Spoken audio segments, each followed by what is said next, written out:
I'm still at my little stop over here. We are going on about an hour and a half in the dock with no movement. So that's me leaning forward to check the green light on the docking mechanism to see that they have not locked me to the door, and so I have not started being unloaded.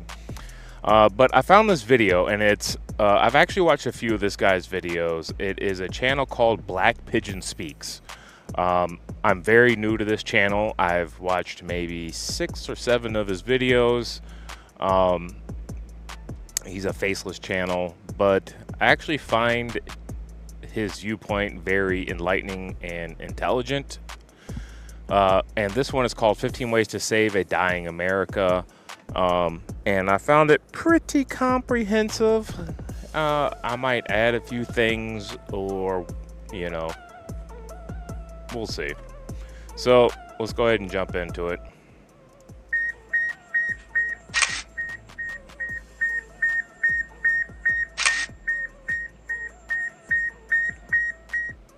I think it's pretty clear for most people with eyes to see that the United States is an empire in steep decline. It's rotting from the inside out. It's a nation that is becoming a pariah upon the world stage, addicted to waging endless war, addicted to incurring endless debt, and then exporting its inflation onto the rest of the world. A country that produces very little, but does export its toxic popular culture, as well as the US dollar. And it should also be noted that the shift of the US being the world's undisputed hyperpower to being one of many in a world dominated by multipolarity, well, it's accelerating. The US's global free lunch via the financial systems and institutions it has dominated since the Second World War, as well as the US dollar as the world's reserve currency, well, it's coming to an end, and the people of the United States are going to have to decide how they're going to make arrangements to not only their country and how it deals with the rest of the world, but also domestically. While the ideals of the United States, well, they are lofty. In practice, however, the country is hopelessly a shell of what it was and what it could be. And They have hollowed us out, that is for sure. Our manufacturing base is destroyed. Our financial markets are rigged. Inflation, they have devalued the dollar to such an extent that it is moving towards being a worthless thing. So, we are a shell of what we once were. And it is due to unfettered corruption and unaccountability. in this video, I will suggest ways in which to make America truly great again, or more precisely, great for its own people for the first time ever. Facts.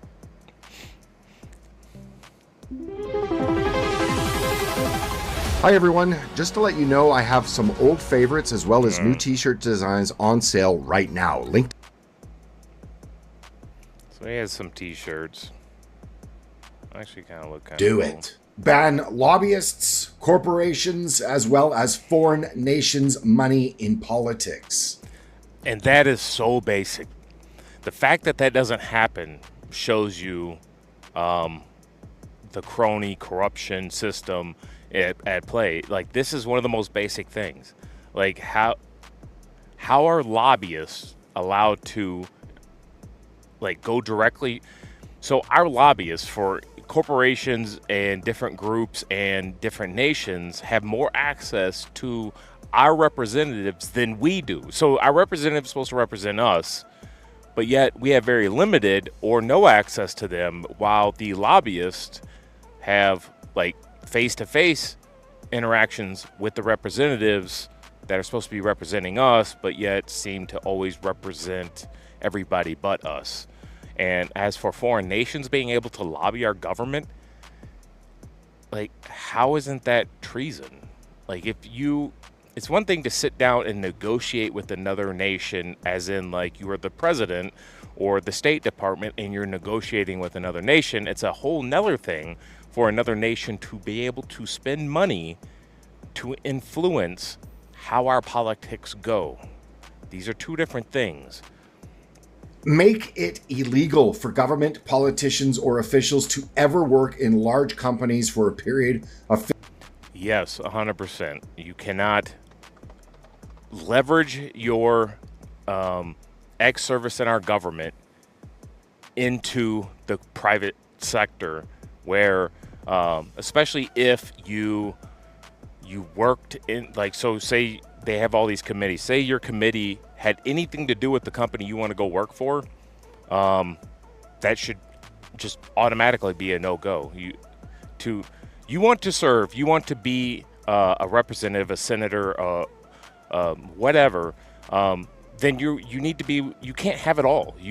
These are the sacrifices you have to make. You have to say, okay, I want to run for the Senate, I'm going to be a senator, and in exchange, here's the things that I'm no longer allowed to do for either a set period of time or forever, because I chose to run for this high office, and the only way that our government works is if the people can trust that I cannot be corrupted, and that I am not selling special privilege for and access to the big money corporations, and therefore hurting the actual constituents I'm supposed to be serving. And the only way that this could happen, the only way that I'm able to serve where the people truly believe that my best interest is, or that I have their best interest at heart, is if I swear off any dealings with these possible corrupting influences. 15 years after their exit from office, especially ones that they regulated while in office. All political offices being set at 2-term limits for the Yes, 100%. bureaucracy, a limit of. You should not be able to make a career out of being a politician. That should not be a career path. I would also say that if you haven't worked 10 or 15 years in the private sector, you can't hold an elected office. These people that you literally have people like Kamala Harris who have never held a private sector job, but yet they're at the second highest office of the land and they're running for the highest. So how does this woman represent you? She's never actually had to hold a private job where her merit came into play. It was always a government position. Every dime that this woman has ever earned has been off of the taxpayers' back. 10 years for the managerial class and 20 for the technical workers. There should also be external organizations that create oversight in all U.S. states as well as in D.C. that work toward. I've thought about that a lot, in like civilian external organizations that would do oversight, but I don't know how all that would work. I've tried to work it out in my head, how would a system like that even work without obviously money peddling and influence, just corrupting that also. Government transparency and accountability. Break all ties with land-based military treaties like NATO, for example, as well as charge countries a percent of their trade GDP for the use of the U.S. Navy to keep sea lanes open globally. All that is such common sense. First off, our politicians should not be able to obligate us to go and send our we either go or we have to send our children to go fight in wars for treaties that they created with other nations. Then that other nation goes rogue, does crazy stuff. I'm thinking of a particular small nation right now that apparently can't be reined in and just keeps escalating. And somehow this obligates us, sometimes decades later, after the politicians have long since either died, moved on, been voted out, we are still obligated by the treaties that they made to go spill our blood and empty our treasury, protecting a piece of land that has nothing to do with us. The only land we should be protecting are our own borders, and we don't do that. There should be no scenario where we're over defending another nation's borders.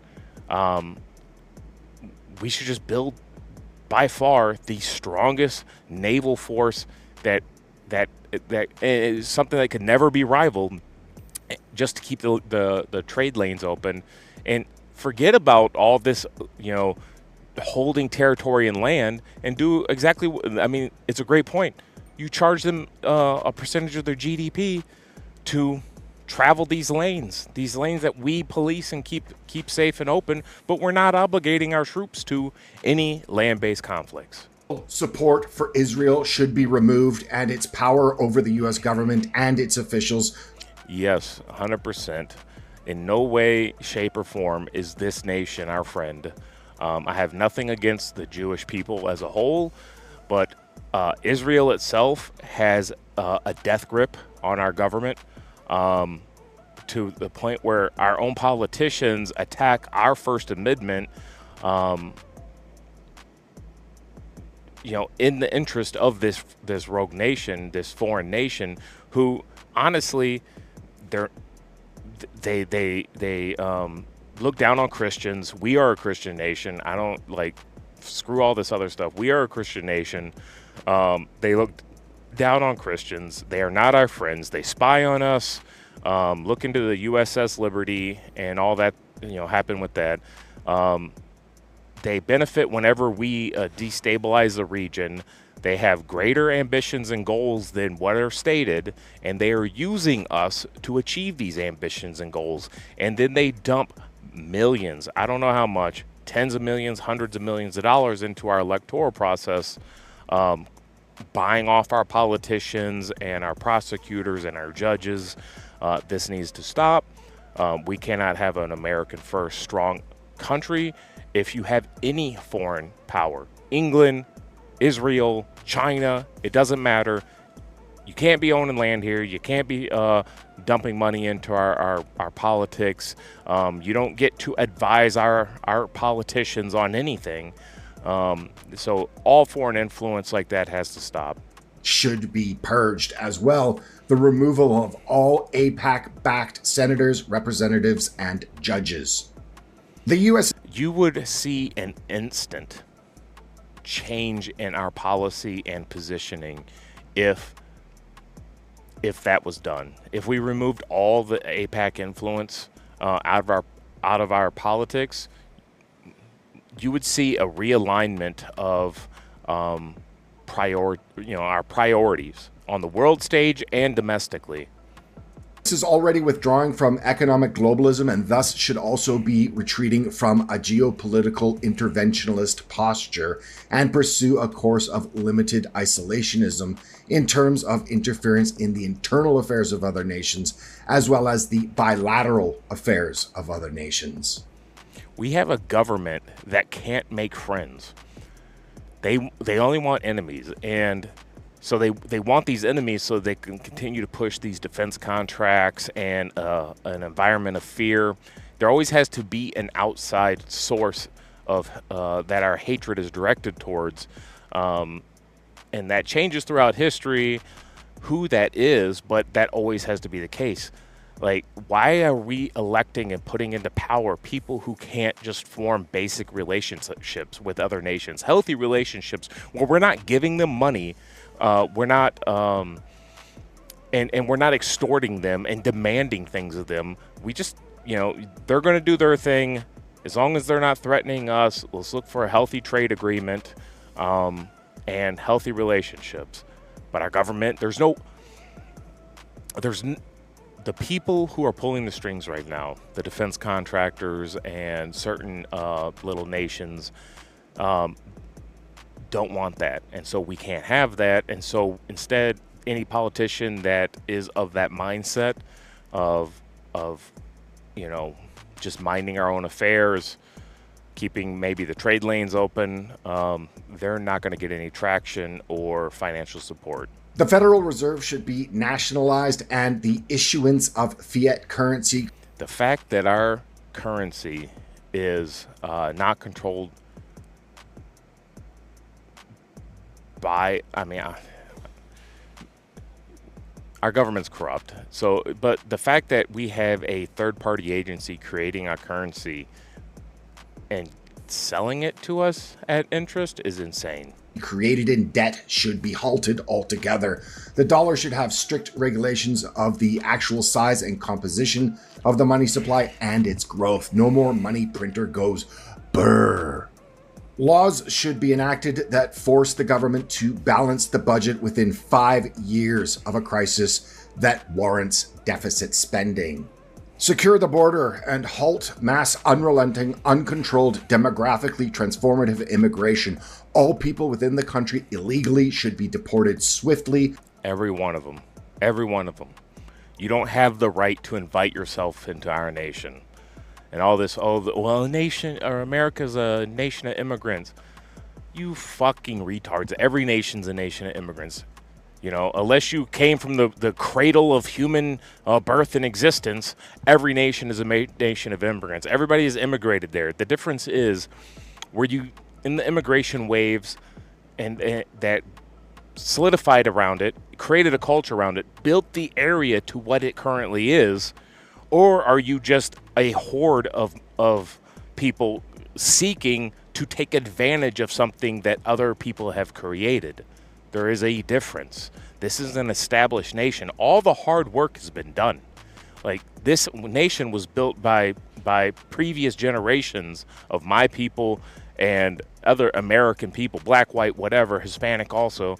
So the people that are showing up now, 99% of them are just economic migrants. They're just here to take advantage of a established system that they themselves couldn't create or wouldn't create where they came from.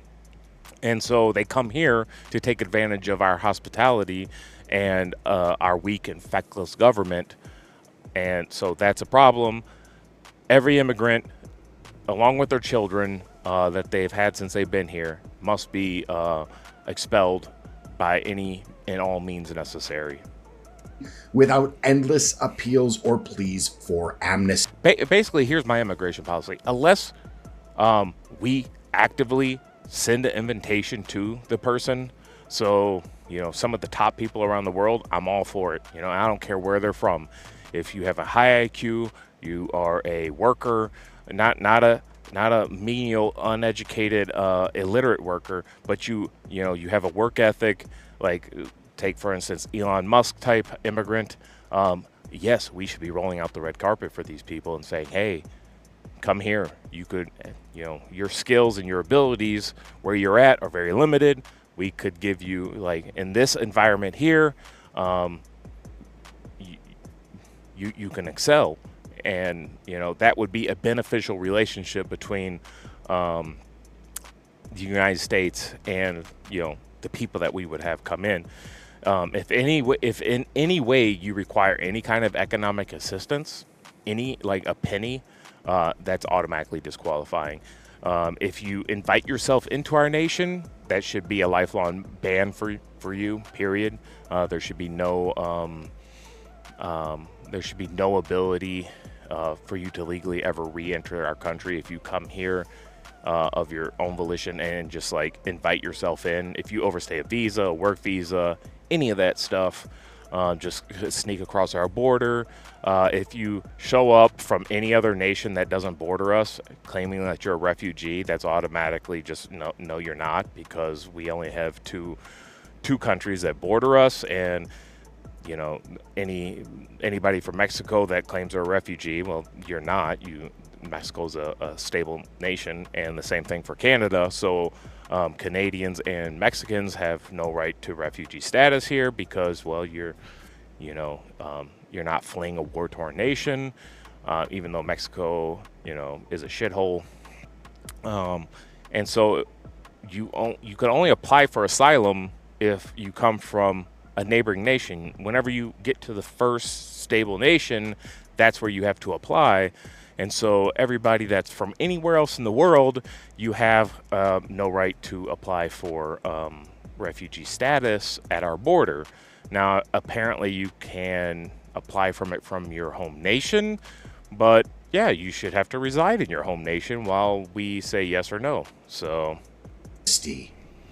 Asylum should only be granted to those who add to the country, as nobody should be allowed to arrive and use public services or be added to the welfare rolls in Facts. any way, or those that are willing to be conscripted into the military for at least 8 years without a possibility of a pension, as the citizenship is the reward for service. And to that, I would say no. I don't want my military staffed with foreigners. I just don't. Especially with how the U.S. has just authorized the military to take lethal force against the United States citizens. I definitely don't want a bunch of third world migrants, possibly like the machete gangs out of Africa, coming here, then just joining our military, and then they get that order. They're not going to hesitate with that order. So no, I don't. I can't agree with that. The last thing you should do is arm and give access to our greatest weapons platforms to non-Americans. I can't get on board with that.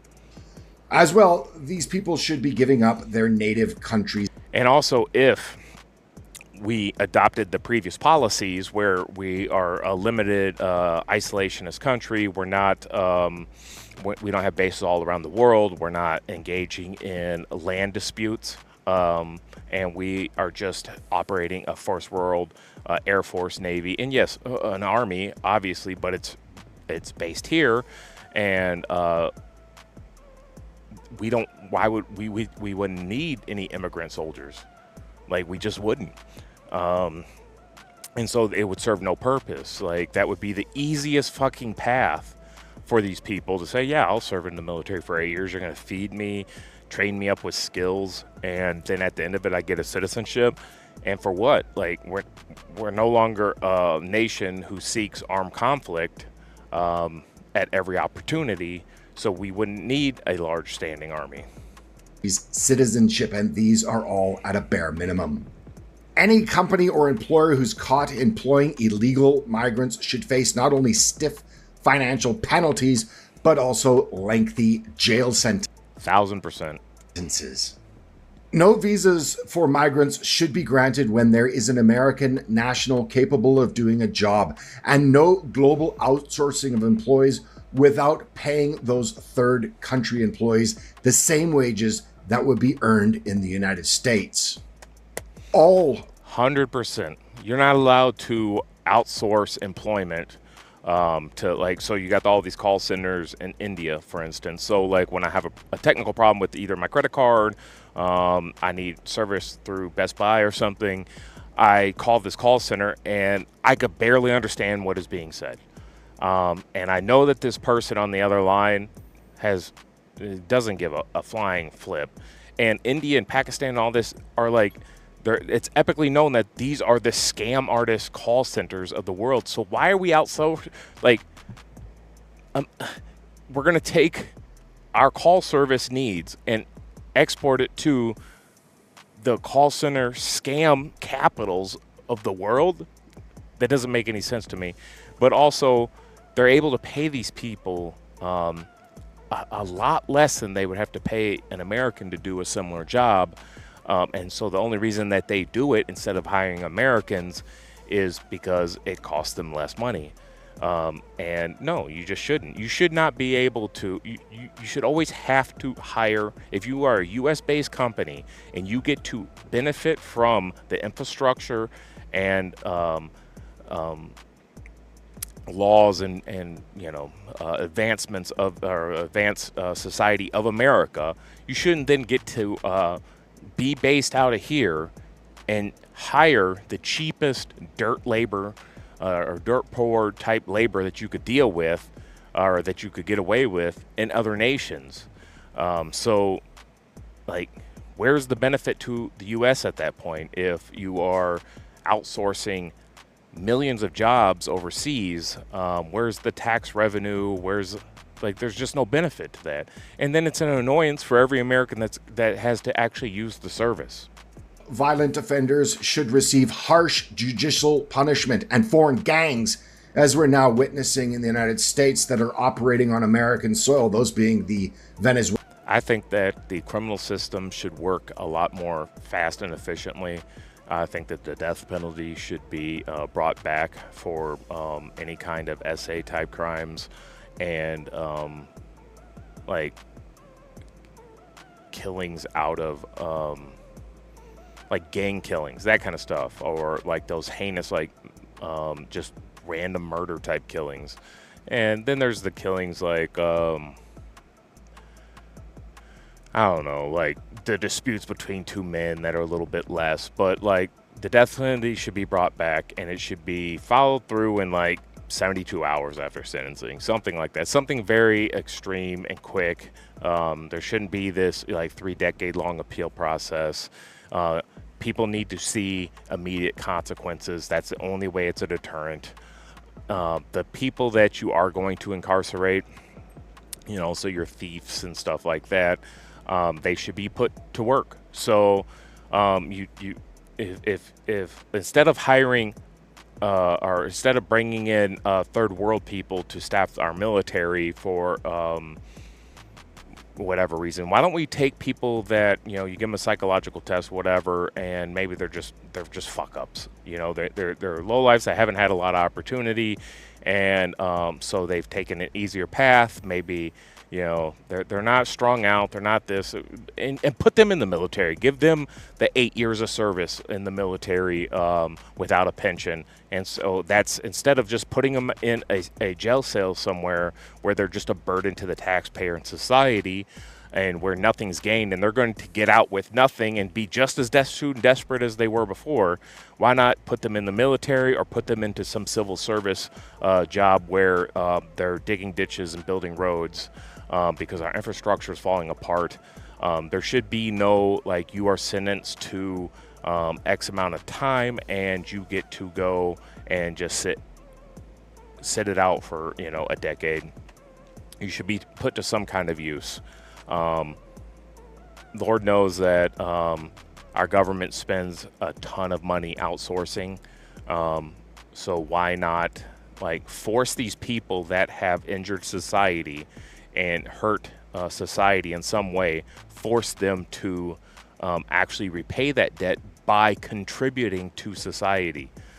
That seems to me to make a lot more sense. Venezuelan gangs, well, they should be removed with haste and be processed in prisons outside of the domestic jurisprudence. I'm also for treating the gang or the drug cartels as terrorist organizations, and wiping them out.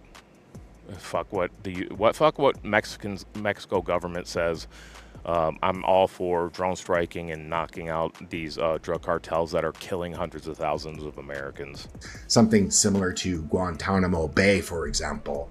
Also, we should encourage in the United States strong labor unions. Housing, again, should be... I don't know about that. Our strong labor unions have contributed heavily to driving companies overseas. And it's because the labor union bosses are corrupt. And they always tend to go to the left. These could be very blue-collar guys, but they always go to the left because the labor unions collab with the Dems, and they go to the left. And then they demand ever more increasing wages, benefits, and everything else, to where it literally just becomes cost prohibitive for the company to even be able to operate in the United States. So I don't know if that's a good one. Seen as an essential part of every American's well-being. Rent control should be abolished. However, like in Thailand, for example, foreigners should not be able to own land. And similar to Japan, if you attempt to sell a house before owning it for at least 5 to 6 years, a large tax should be incurred to discourage. If our government loved its citizens and actually had its best interest in mind, this would be a basic law that gets on the books tomorrow. If foreigners aren't allowed to own residential homes, aren't allowed to own our land, that's so basic. Corporations also shouldn't be, like these mass corporations that buy up single family. Like, a corporation should not be able to own a single family residence. I don't really have a problem with corporations owning multifamily residences, but single family homes should be designated as only, like, if you want to buy a single family home, you live in the single family home.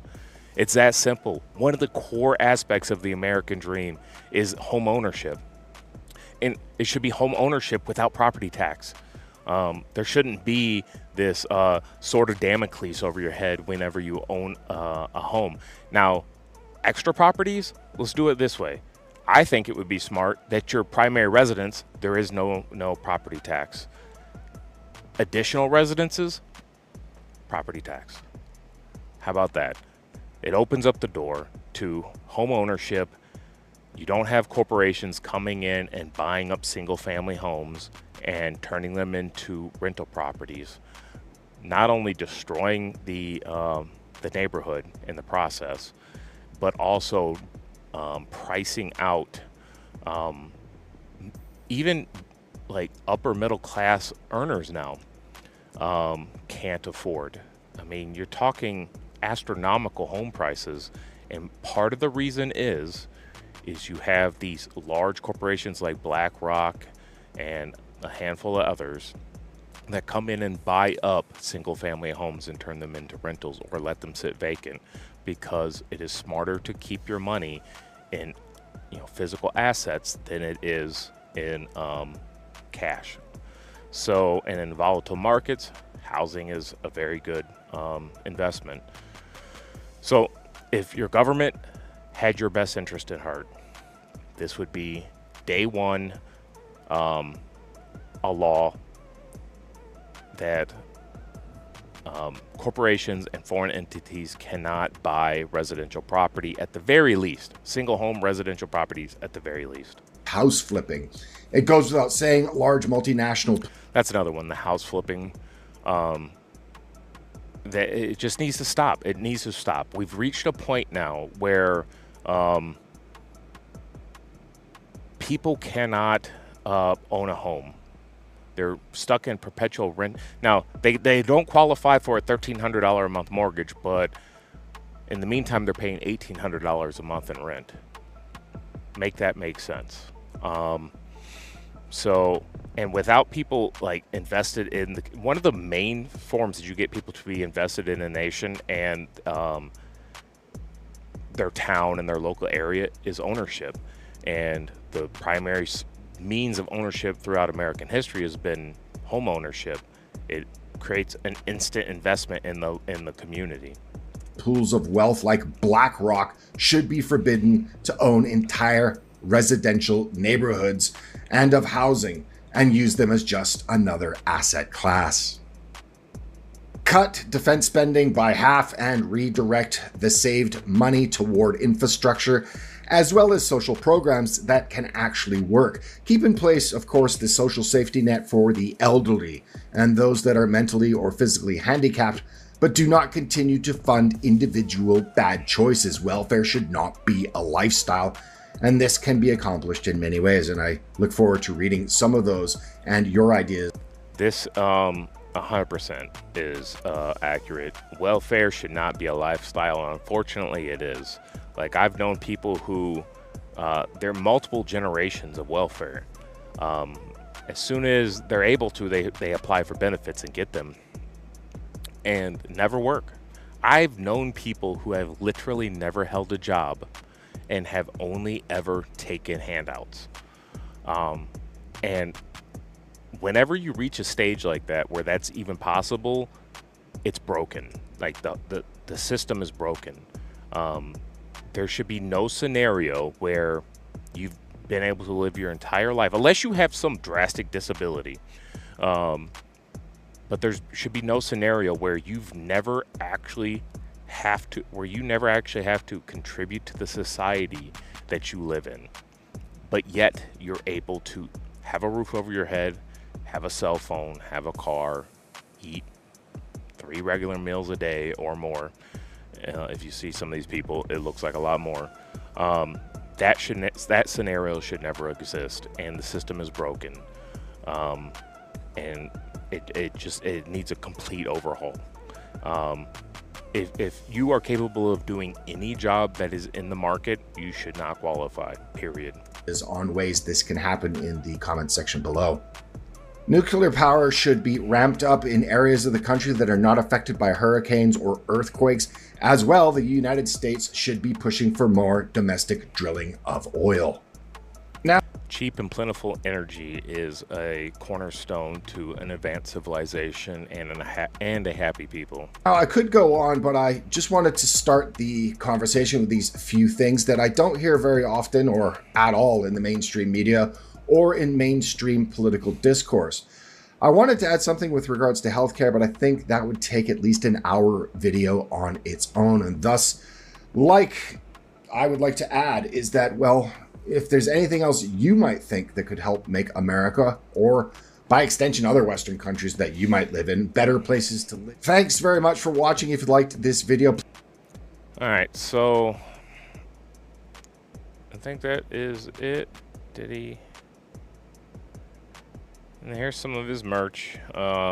This is his website right here, felixrex.net. He has a subscribe star, locals. Actually, I kind of like that shirt. That was at They Live. I think that's the movie that it's off of, where they put the glasses on and they could see these disgusting creatures for what they are. So that's just a quick video. I think that he did a pretty good job covering some of the things that would actually fix this nation. And I guess if you like the video, his channel is once again Black Pigeon Speaks. So, and he's on YouTube. I would go over and check out his channel if you like it. Give him a subscribe. I've already subscribed to him. And if you like the video that I just made, consider giving me a sub and a like and a comment and a blah, blah, blah, blah, blah. You know, the whole YouTube spiel thing. Beggar tube, where we ask you to like and subscribe. But if you didn't, then that's fine. Also, it only crushes my feelings. It makes me feel bad. But that's cool, bro. Whatever. All right. Peace, guys.